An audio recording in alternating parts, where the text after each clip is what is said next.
This is a presentation of Pattison Media.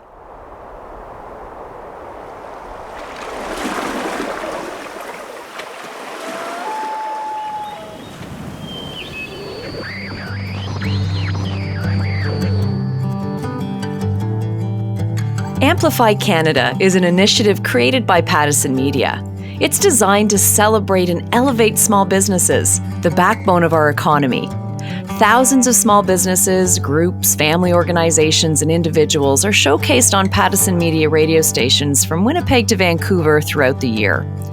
Every month, we go deeper and share the incredible journey of a few that have made an impact on their community. Some have flourished, others may need a little extra love and support. These are their stories. Welcome to Amplify Canada Season 2. Over holy ground, praying those stars will never burn out. All the small town kids with the 60 from the 7-Eleven, sitting on the tailgate to heaven. Each episode, we highlight local musicians. This time, it's Vancouver singer-songwriter Sean Austin. I'll introduce you to Sean at the end of the podcast. On this show, the excitement, the challenges, the heartache, and the great stuff too, because agriculture is incredibly exciting. That's Mary Robinson from the Canadian Federation of Agriculture, who will shed light on the farming industry in this country throughout the podcast. Seaweed grows in the ocean. We're actually planting seaweed, so it is the most sustainable crop on the planet. That's Desiree Dupuis. She'll speak to the incredible farming opportunity happening in the ocean. Canadian people really enjoy their own wine. They are really proud of it. Winemaker Caroline Chaleur, direct from France to the wine fields in British Columbia. She'll talk about the craft here in Canada and how we compare. World food security really does depend on food from the ocean. Traceability in the fishing industry is at the top of the list for owners of good fish seafood. We'll connect with Fraser McDonald later. Hi there, I'm Linda Freeman, your host for Amplify Canada. War in Ukraine is causing a major food shortage around the world, creating challenges for farmers in need of supplies as well, like fertilizer. Agricultural ministers and industry leaders will be meeting in Saskatoon later on this week to talk about how to provide support as well as the future of agriculture in Canada. The focus they're also hoping will be on climate change. Canada's food system is resilient and innovative. It sustains our environment and supports our economy. In 2021, the whole agriculture and agri-food system employed 2.1 million people and provided 1 in 9 jobs here in Canada and generated $134.9 billion. In this episode, we explore the importance farming plays in small business. Canada's always been a reasonably major agricultural producer. We have the potential here to become an agricultural superpower. This country is built on small businesses. Let's listen to the stories of the many faces of farming and the important role this industry plays in the survival of Canadian small businesses.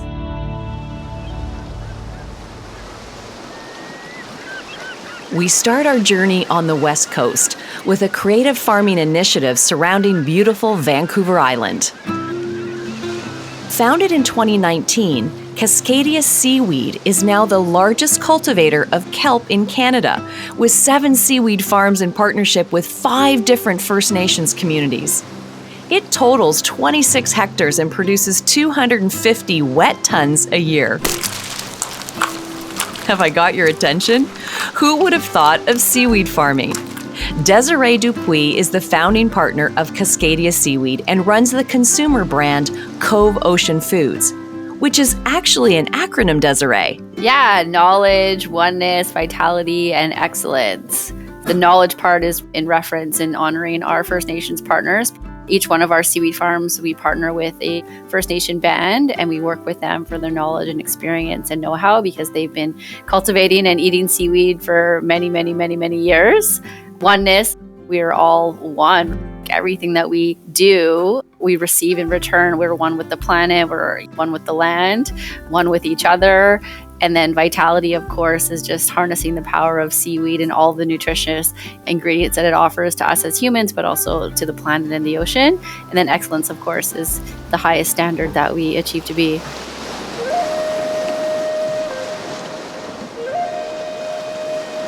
Pretty powerful. I mentioned a bit of the background of the company off the top, but can you add to that?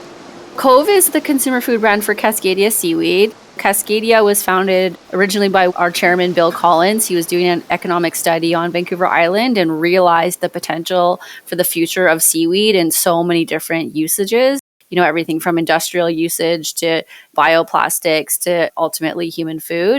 And then about 6 months into building some seaweed farms and starting to cultivate and grow sugar kelp, realized that the highest and best value for the seaweed that they're growing among all the other uses would be food. And so decided that Cascadia really wanted to launch a consumer food brand. Since then, over the last 2 years, been working with different food scientists and chefs and manufacturers to create the tastiest, most delicious products that we can made from the BC grown seaweed that we're growing in partnership with First Nations. We have a nursery where we birth little seaweed seedling babies and they're inoculated, and we take seaweed from birth. That's a whole operation that we have going on in a nursery right now in Bamfield. And then we plant seaweed in the ocean on ropes and lines, and then we pull it out of the water, and then we're drying it into a powder. What a great operation and such a meaningful partnership. Now, when I think of seaweed, I think sushi and kind of fishy tasting. But you've really used creativity to bring a bigger market to the table, so to speak. We really wanted to make seaweed accessible for the North American palate. So people that are not really accustomed to eating seaweed and who might have some negative connotations in their head that it's just kind of gross and slimy and not really edible. We're trailblazing and pioneering a whole new industry in Canada and in North America. Really, we're the first ones growing seaweed at the scale that we are and creating food products. And so we wanted to make it tasty. We realized that we could extrude our seaweed powder with pea protein to make a really delicious and nutritious base of a puff. And so that's how we came up with the concept of doing a protein puff, because seaweed is a significant source of protein, up to 47% protein when it's dried. So the base is just 2 ingredients. It's seaweed powder and pea. So we use pea protein, pea fiber, and pea starch. And then it's extruded into this really light, tasty, delicious puff. It's really, really healthy. And we also thought, you know, what are other things that consumers are already eating that we could add seaweed to? So with the tortilla chips, we were able to actually create regular tortilla chips that people are used to eating. And so we have like a more innovative, we call it totally dippable tortilla chip. And then our first product, our dried seaweed seasoning, we just paired it with really nice ingredients, try to mimic the everything bagel spice. Instead of adding salt to your favorite dishes, it adds a lot of flavor. Seaweed also has a lot of iodine, and so it gives people some nutritional benefit. I'm quite impressed with how incredibly healthy kelp is. And it really is sustainable. Absolutely. Seaweed grows in the ocean. We're actually planting seaweed. We're not taking from existing kelp beds, which are starting to disappear. So we're actually giving back to the environment and to the ocean as we grow seaweed. There's no fertilizers. We don't have to cut down trees. We don't have to water seaweed. And so it is the most sustainable crop on the planet. I love this story. It's businesses like yours, with creativity, a desire to make important change in the world, that amplify a community and make it better. You've inspired me to give seaweed another try. Thanks, Desiree.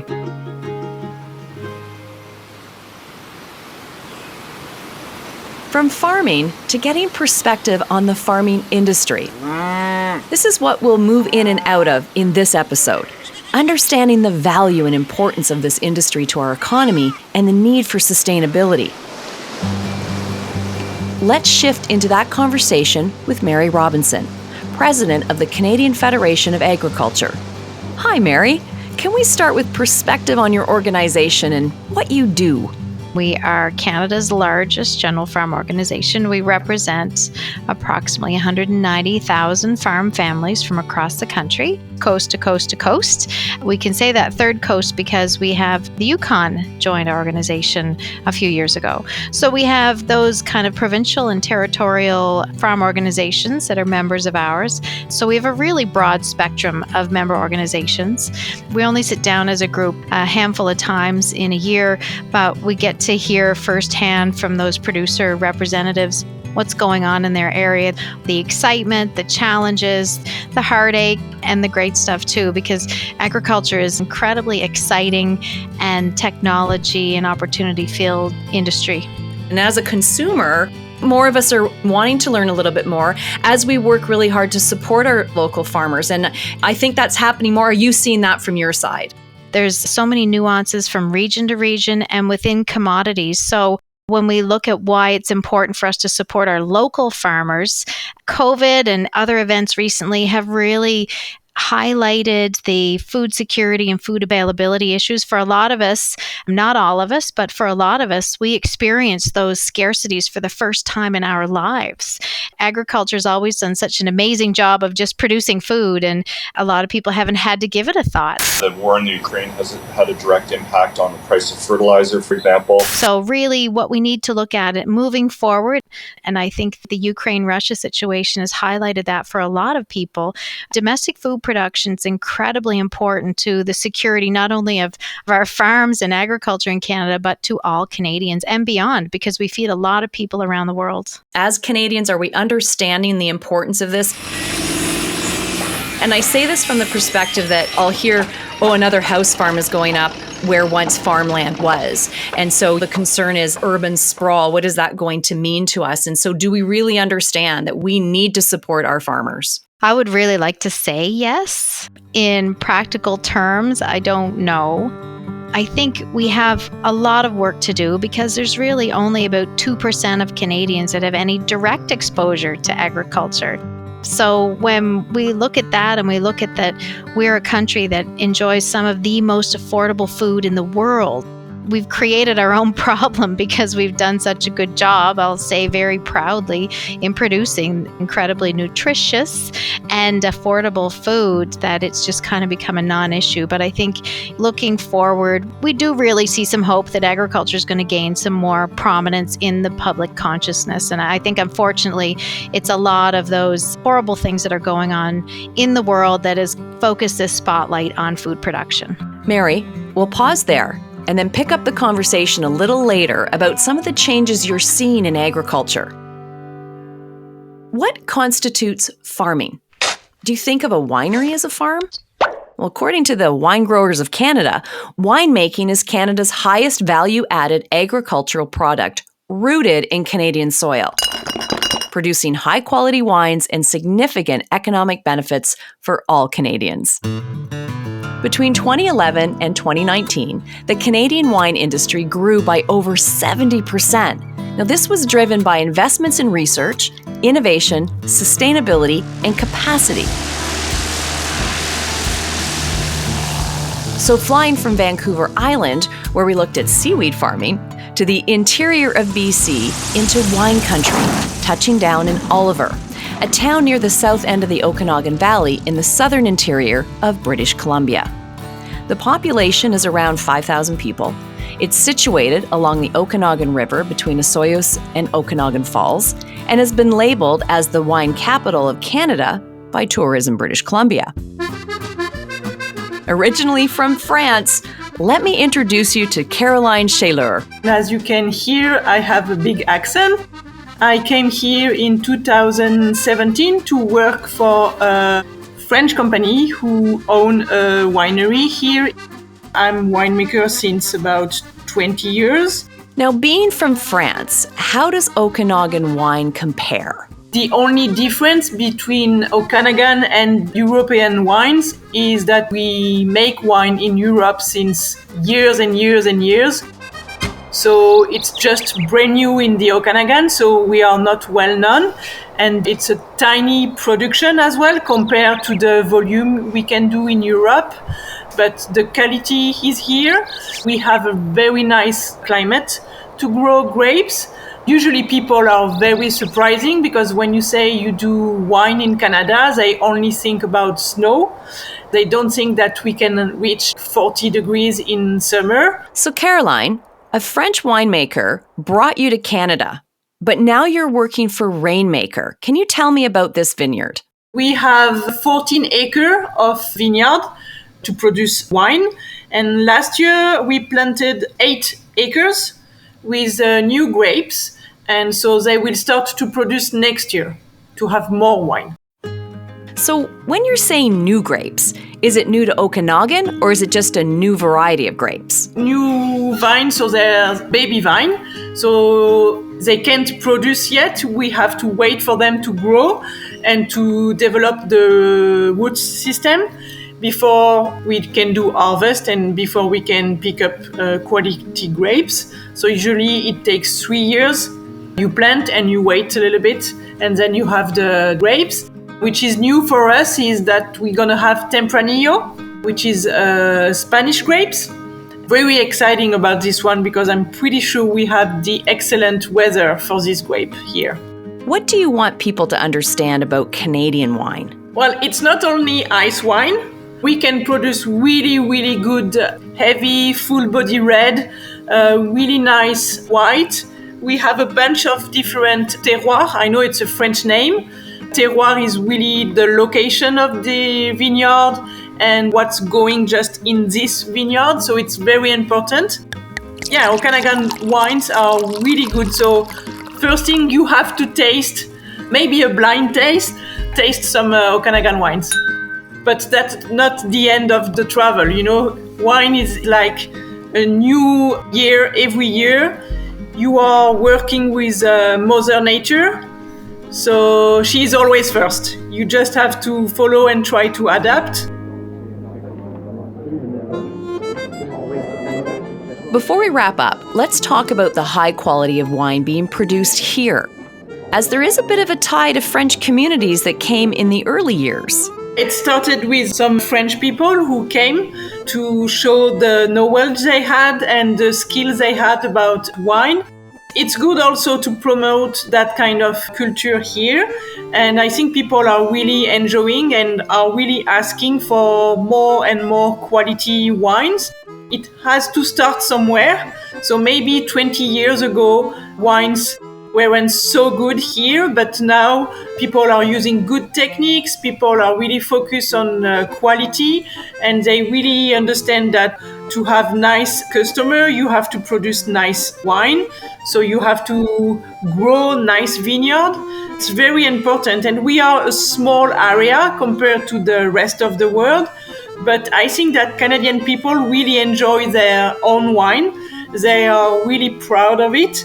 So it's very nice to see how the business is growing in the Okanagan.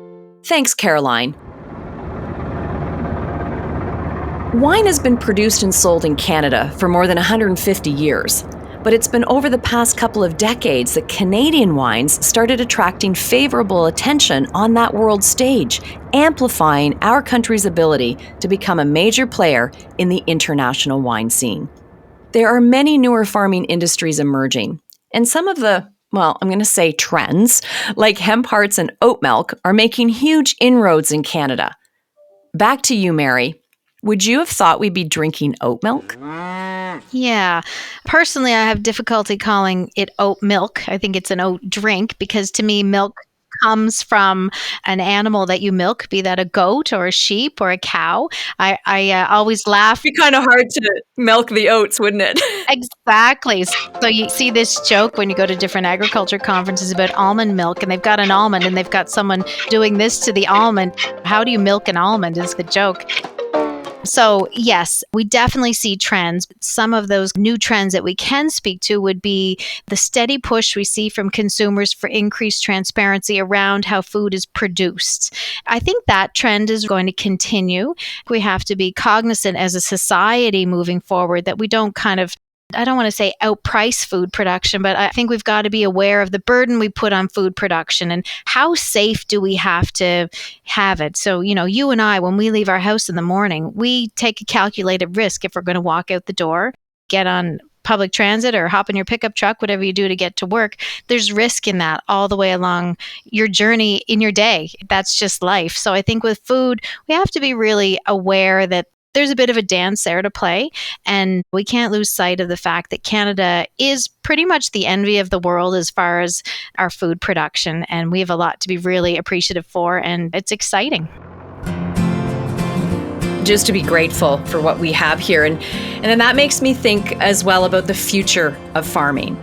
Will the next generation of farmers want to keep farming? So what's your perspective on that? Well, will the next generation want to keep farming is a great question, Linda, because what we do see is eroding margins, pressure to become streamlined. For example, here I'm in Prince Edward Island. If you only grew 50 or 100 or 200 acres of potatoes, the local processor, that would be too small for them to buy from you because they need to be streamlined in their supplier. So you need to become bigger in order to be able to access that market. So there's pressure on farmers to kind of amalgamate and become larger as far as being a one operation that encompasses many acres or many units of production. And with that, there comes a lot of stress, a lot of pressure. You employ people, and the farmers that I know take very seriously their commitment to the families that they employ. And that's certainly something my family's been farming here for 200 years. And we have families that have been with me for as long as I can remember. And they're kind of part of our extended family. And the same would go for foreign workers. One of my friends has got 3 generations of one family that comes every year from Mexico and works in his potato farm. So that's really impressive. But when we look at the future of farming, we need to make sure that the future really takes into account how aggressively we protect agriculture from the effects of climate change. We've got to take an active role in that. Here in Prince Edward Island, we did just experience Fiona.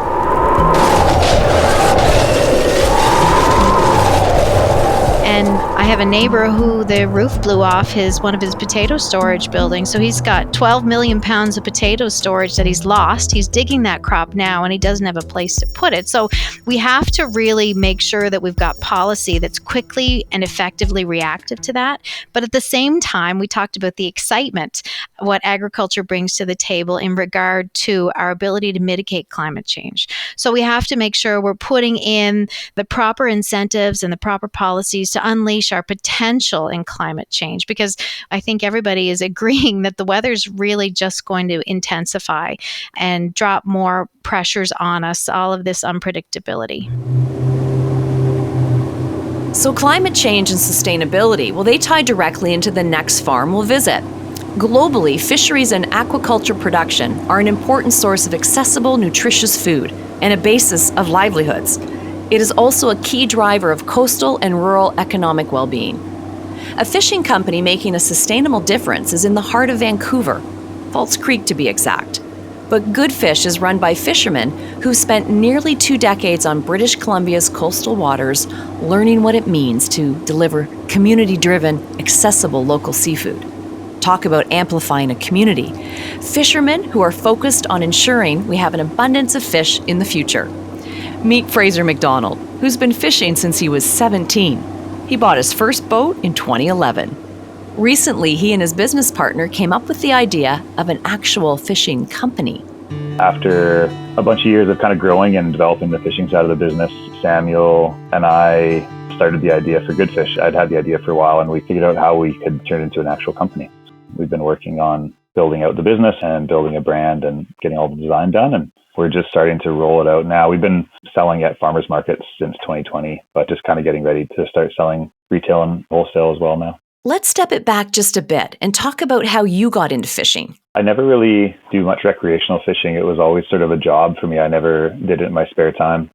Since 2005, I've spent 4 to 6 or 7 months a year on the water, all over the coast, everywhere from the Alaska border down to like offshore Northern California when we're fishing tuna. So yeah, kind of like my second home has been on the boats for the last bunch of years. So what started out as a good way to make some money as a student and go traveling and do some snowboarding in the winters turned into a full-blown business. I love seafood. I love fish. And I did not understand how close to extinction some of my favorite fish were. Regulations that they've put in place definitely has paid off. We've heard a lot in the news about overfishing, which has raised a lot of concerns. But through regulations, we're seeing improvement. Can you talk about ensuring sustainability and how you stay on top of the latest research, policies, and even techniques? The main thing that we wanted to do with Good Fish was to really have super robust traceability and also really specialize only in local fish. BC has so much great seafood, and most of the seafood that's getting eaten in Western Canada isn't caught in Canada. A lot of it's imported. And a lot of that's just because the fishing industry is set up to catch and export fish and not necessarily catch and then distribute it locally. That is changing in the last 10 years or so. But yeah, we saw a really good opportunity to keep fish here in Canada. So what are your thoughts on where the industry will be in 5 or even 10 years? I think it's a pretty complex thing. World food security really does depend on food from the ocean. Seafood provides protein for like 3 billion people or something. I think it's the primary source of protein. So it's important that we have enough food for everyone. I think aquaculture plays a role in that for sure. But I definitely think when you look at the energy required for protein for like wild capture fish, we're not having to put any inputs into it. Nature is doing all the work, and we're able to go out and use a minimal amount of energy to harvest super high quality, nutritious food. So I think wild capture fisheries are still, and should be, as long as they're managed and fished appropriately, are the best. So that's the main basis of what we've done, is designed our whole fishing program around fisheries that have little impact on the environment. It's all hook and line, there's no net fisheries. All of these things kind of contribute to having a very low impact and making sure that we're bringing back really nutritious and abundant food. You're doing so much to ensure sustainability in your business. So what does the future look like for you guys? The fishing industry is changing at the moment. There's definitely an older generation of people that are trying to retire and sell their boats. As much as it seems like commercial fishing isn't what it used to be 20 years ago because there's not so much salmon, there's a ton of opportunity. So I think our fishing operation will continue to grow steadily. We have like a really great group of people that work with us, skippers and deckhands and people at shipyards and stuff like that. We have a great group. So I think that end of our business is going to keep growing. I'm really the most excited about launching Good Fish because I think now that we have enough boats to kind of have enough supply of fish, we don't have to worry about not being able to have enough fish to supply consistently throughout the year. I think being able to know where our fish is going, if we catch it ourselves on our boats and we bring it in and we have it processed and we're providing it right basically to the end user, whether that's a chef or a customer who's going to cook it at home. There's like a lot of job satisfaction in that. You kind of know where it came from. We brought a halibut to Bow Bay last week that was caught on the boat off the south end of Haida Gwaii, and it's like cool knowing that whole journey of the fish. The part I'm most excited about in the next 5 years is the growth of Good Fish and just seeing where we can take it. Thanks, Fraser. Truly an amazing Canadian business story. And fantastic that you've been able to have product in a market before having a retail business. It's such an important piece to take note of, how other businesses play a role in supporting farmers. And that leads us to William Miller, a former chef in Vancouver, now owner of Birch & Boar, located on historic George Street in downtown Prince George. It is a friendly market that carries a wide variety of in-house cured and fresh meats, all sourced from local farms. Welcome to Amplify Canada, William. Lovely to be here. Thank you so much for having me. It's nice to be nominated. You were living in the beautiful, booming metropolis of Vancouver. What made you move to Prince George and start your business? I was there for 15 years working a lot of restaurants, learned a lot of stuff, but then my grandpa got ill, so I came back up to Prince George to look after him. My friends at the same time just happened to be opening a restaurant called Batula Burning. It's a fantastic Neapolitan traditional Italian restaurant that had a charcuterie menu. And I've spent a lot of time learning how to do charcuterie. I learned it from my grandma, and it's one of those things where, like, when I was a kid, I always thought it was gross and weird that we had meat hanging in the attic. But as you got older, you kind of miss those things. So I tried to learn how to do her recipes and then advance it. My grandma would say like a handful of salt. Well, her hands are half the size of mine, so that wouldn't work. And so I learned how to cook, and do charcuterie, and they hired me on as a consultant to do that, teach the staff on the program. And I was just kind of getting bored. I missed a lot of what I loved about Vancouver, having fresh produce and access to these amazing products all the time.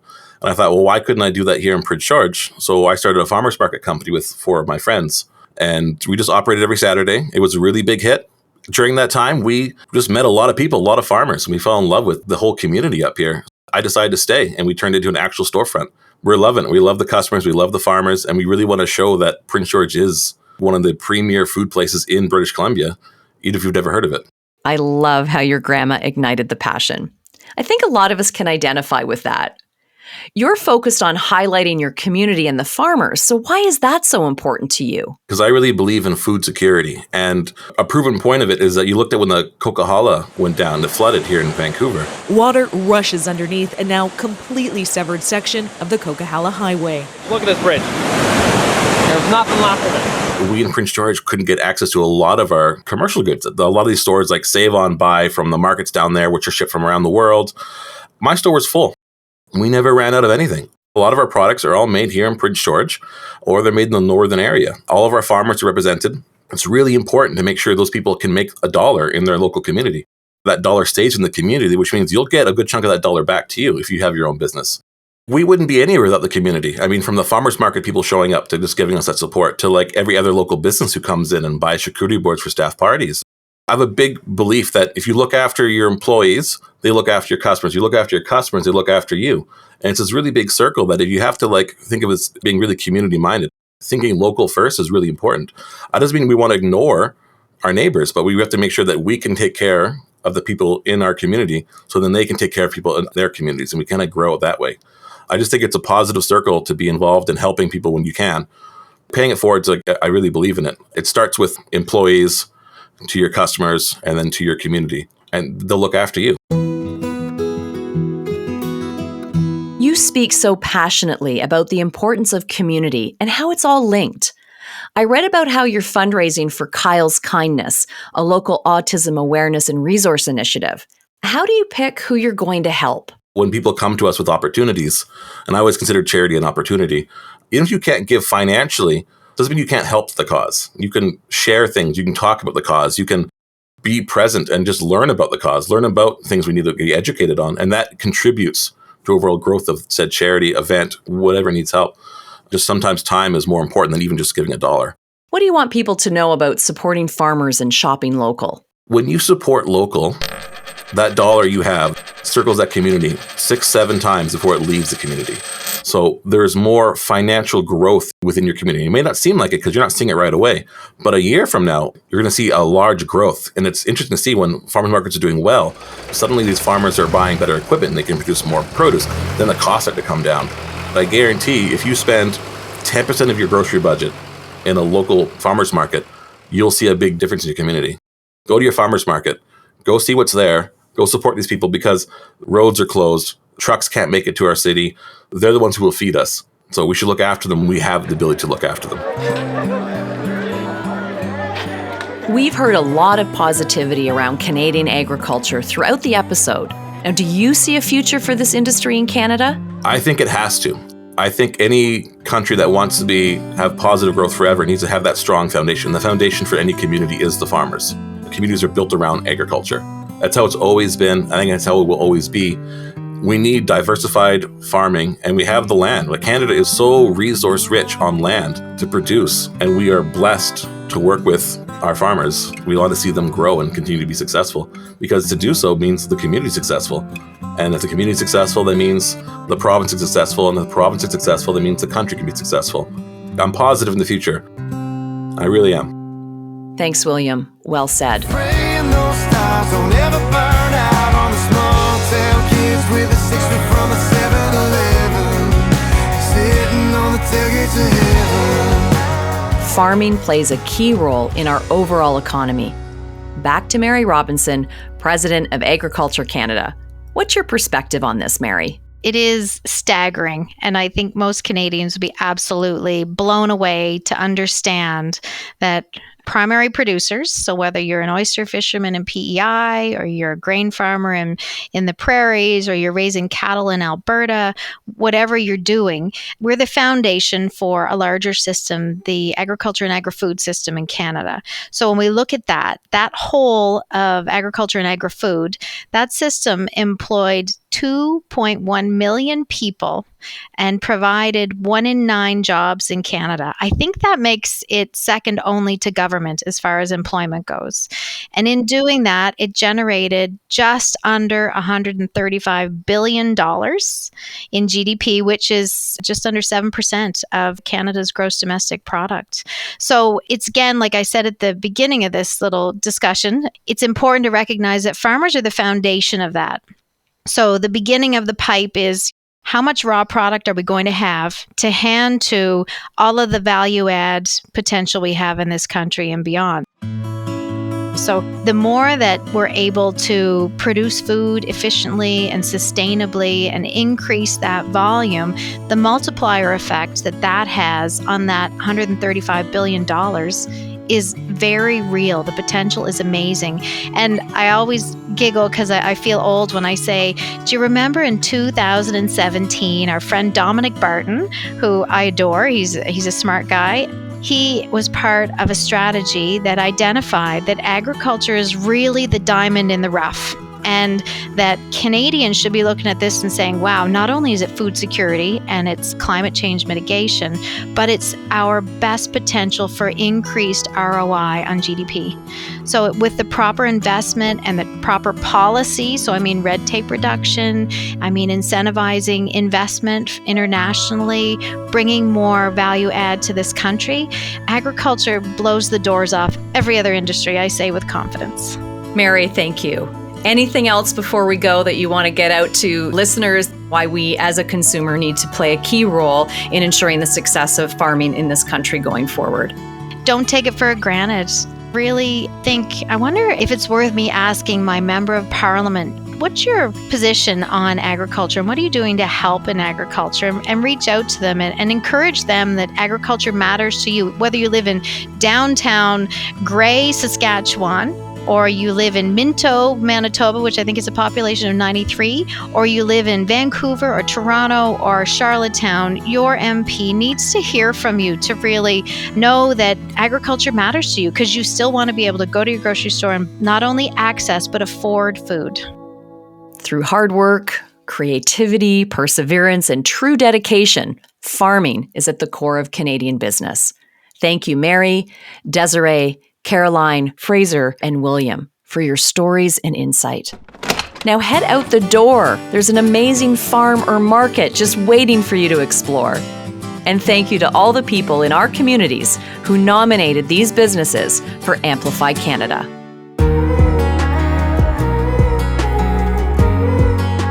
Each episode of Amplify Canada, we introduce a local musician whose song you've heard throughout the podcast. With over 23 million collective streams to date, Vancouver singer-songwriter Sean Austin has worked tirelessly to cement his place in the Canadian country music landscape. He's been nominated for Canadian Country Music Awards Rising Star in both 2019 and 2021 and was a Season 2 finalist on NBC's Songland.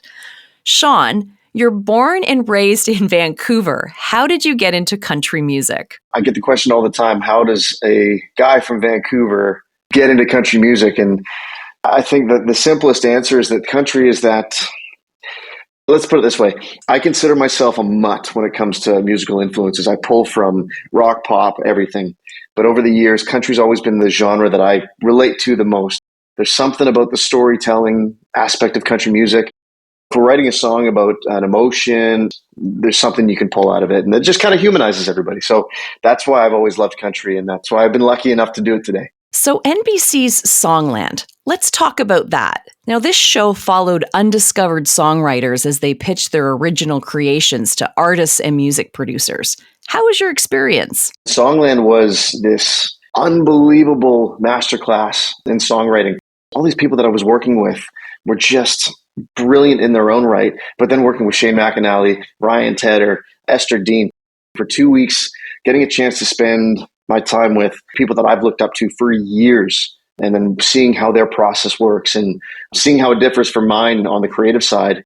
It was nice to kind of step out of my box and get a little bit uncomfortable, but learning from some of the best of our time. And it just kind of lit a fire because we did that right before the pandemic. So it was nice to have that to kind of lift me through 2 years of nothing. Now, speaking of the pandemic, how was the process for you? Like, some artists we've talked to really used this time to rebrand themselves. Thank God for technology. It's nice to be on the doorstep of getting this out into the world. Yeah, we did a whole bunch of Instagram lives. We put together this kind of goofy late night show kind of vibe, like a Jimmy Fallon show. We did that for a few weeks and brought up a bunch of different artists that I've been friends with and fans of. I think we just kind of dabbled into everything. It was trying to find out ways to connect with fans. And you had like a really neat opportunity through a promoter. It was to perform live in hotels, but outside.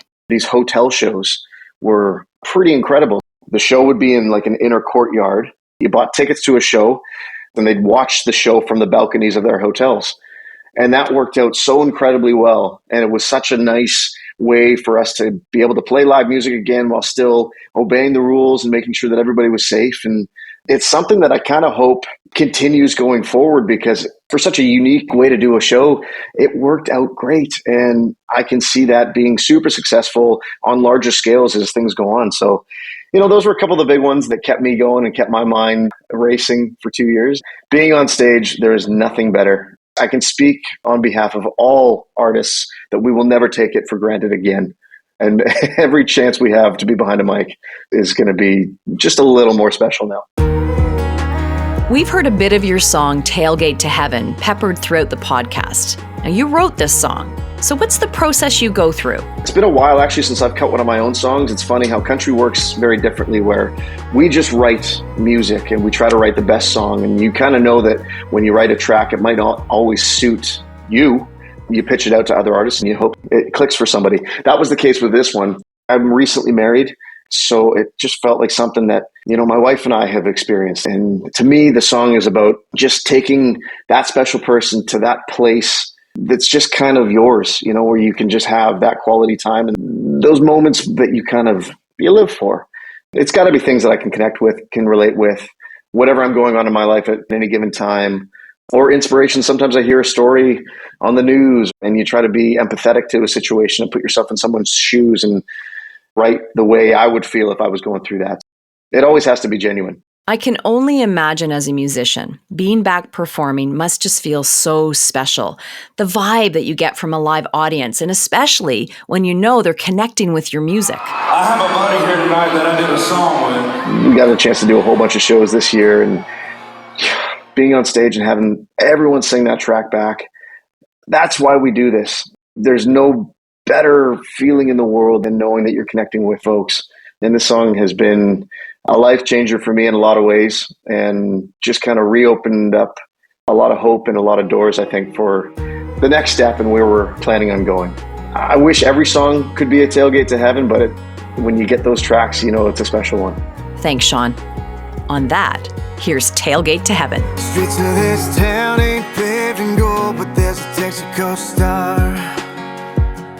Lights up the start of a gravel road that heads into the dark.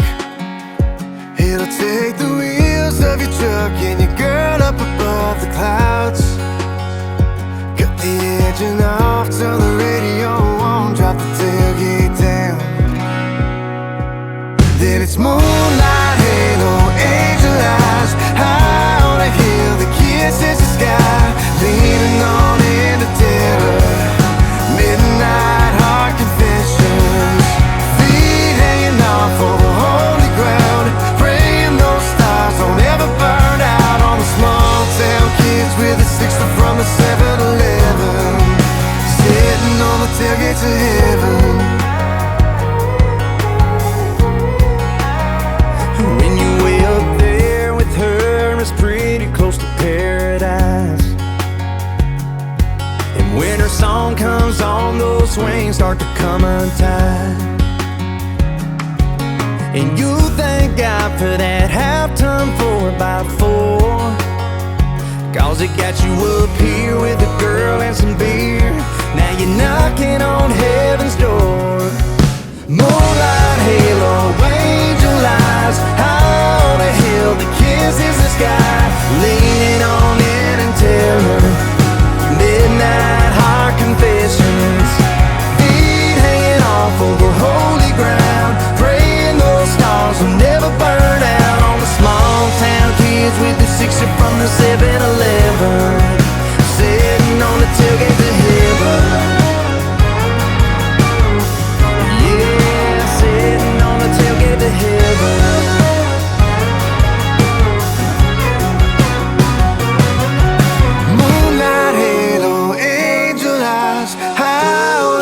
The kisses the sky, leaning on into Taylor.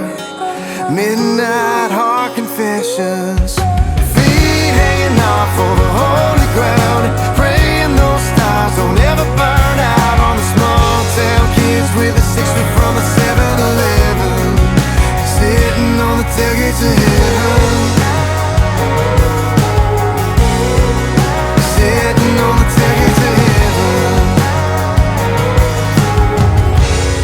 were listening to Tailgate to Heaven by Sean Austin.